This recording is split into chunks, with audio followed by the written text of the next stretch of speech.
जय हिंद दोस्तों।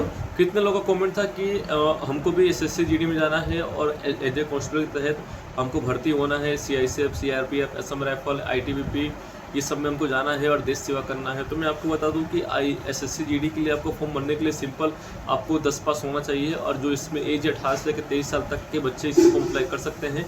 ये जनरल वाले के लिए है और एसटी एससी को छूट दिया जाता है 5 साल का, ओबीसी वाले को 3 साल का और एसटी एससी को 5 साल का इसमें छूट दिया जाता है। और इसके अंदर जो है क्या बोलते हैं, जनरल ओबीसी के लिए 100 रुपये फीस है और एसटी एससी की कोई फीस नहीं हुई है।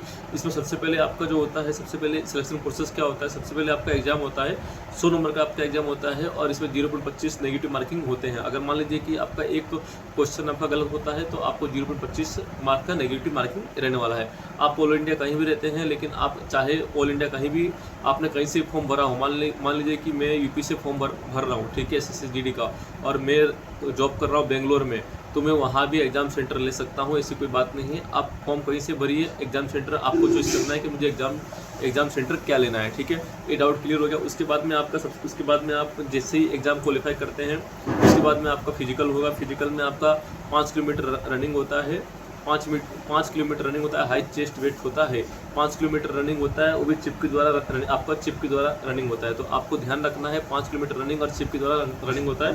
और इसमें जितना भी हाइट वेट होता है वो सब कुछ मशीन के द्वारा होता है। उसके अंदर आपको 1 सेंटीमीटर भी नहीं होगा। जो मशीन में आपके हाइट के हिसाब से आपका वजन होना चाहिए और आपके हाइट और वजन के हिसाब से आपका चेस्ट होना चाहिए, ये ध्यान रखना आपको। अगर उसमें आपका 1 सेंटीमीटर होगा तो भी आपको डिस्क्वालीफाई कर दिए जाएंगे, मशीन के द्वारा उसको रिजेक्ट कर दिया जाएगा और वहाँ पे कोई सुनवाई नहीं है। और पहले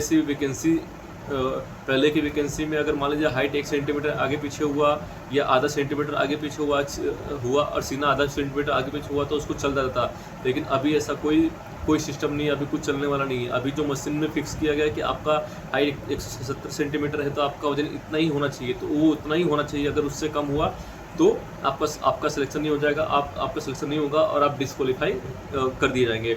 तो 5 किलोमीटर रनिंग बहुत हार्ड होता है। अगर जिसकी प्रैक्टिस है उसके लिए कुछ नहीं है, लेकिन जिसकी प्रैक्टिस नहीं है उसके लिए 5 किलोमीटर रनिंग बहुत हार्ड होता है। तो आप लोग मेहनत करिए, जी जान लगा दीजिए और प्रैक्टिस करिए। प्रैक्टिस करिए और आपका सपना है, जिन लोगों का एसएससी जीडी में जाने का, उसमें जाइए और अपना सपना पूरा करिए। और मान लीजिए कि एसएससी जीडी में जाने के बाद आपको उसके ऊपर ही पोस्ट पे जाना है, एसआई एएसआई बनना है, तो हेड कांस्टेबल बनना है, तो आपको डिपार्टमेंटल एग्जाम 3 साल बाद आता है। आप उसमें फॉर्म भर के एग्ज़ाम दे के आप प्रमोशन एग्ज़ाम दे के आप आगे मतलब अपना जो है सपना वो पूरा कर सकते हैं, ठीक है। उसके बाद में आपका फिजिकल हो गया। फिजिकल होने के बाद में आपका मेडिकल होगा। इसका मेडिकल थोड़ा नॉर्मल होता है, ठीक है।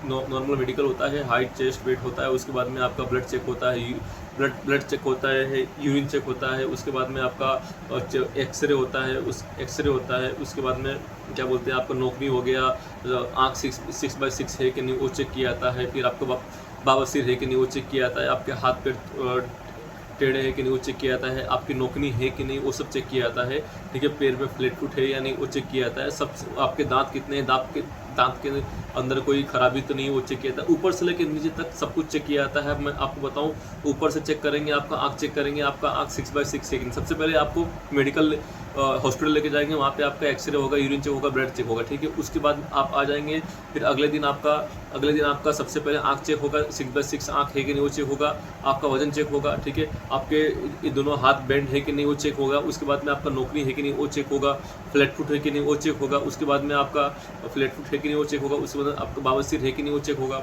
ठीक है। और उसके बाद में आपका कान का पर्दा कहीं फटा तो नहीं वो चेक होगा। आपके दांत में कोई दांत सड़े गले नहीं है वो सब चेक होगा।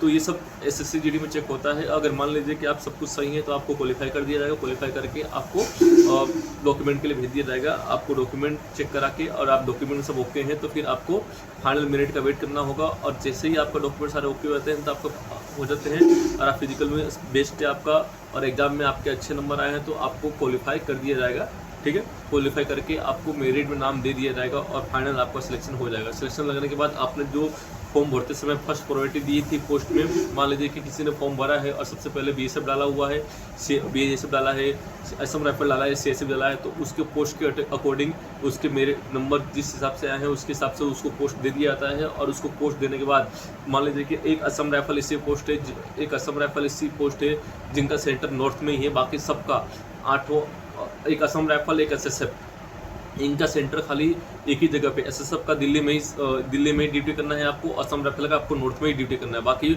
और जितने 6 पोस्ट है उसको आपको ऑल इंडिया लेके ड्यूटी करना है, वो और सबके सेंटर ऑल इंडिया में है, तो आपको टेंशन की कोई बात नहीं है। अगर मान लीजिए कि आप इसमें आपको ऑल इंडिया सेंटर है और आप स्टार्टिंग सैलरी आपकी स्टार्टिंग सैलरी जो आपको होती है 21,700 स्टार्टिंग सैलरी होती है, बेसिक सैलरी होती है। उसके बाद में आपको सब कुछ DRA HR सब भत्ता मिला के आपको 40% की सैलरी मिलती है और आपको जॉब करने का लोकेशन ऑल इंडिया लेवल का होता है, खाली असम राइफल SSF को छोड़ के।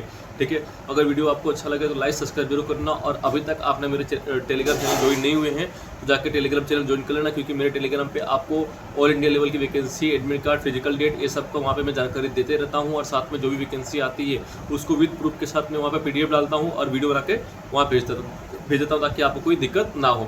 ठीक है ना। और SSC GD का मैंने कैसे ज्वाइन करें मैंने आपको पूरी जानकारी दे दिया है, आप लोग वीडियो देख लेना, और वीडियो अच्छा लगे तो लाइक सब्सक्राइब जरूर करना, और वीडियो देख के आपको कोई भी अगर कोई डाउट लगता है तो मुझे कमेंट जरूर करना, मैं आपको डाउट क्लियर कर दूंगा। ठीक है, जय हिंद।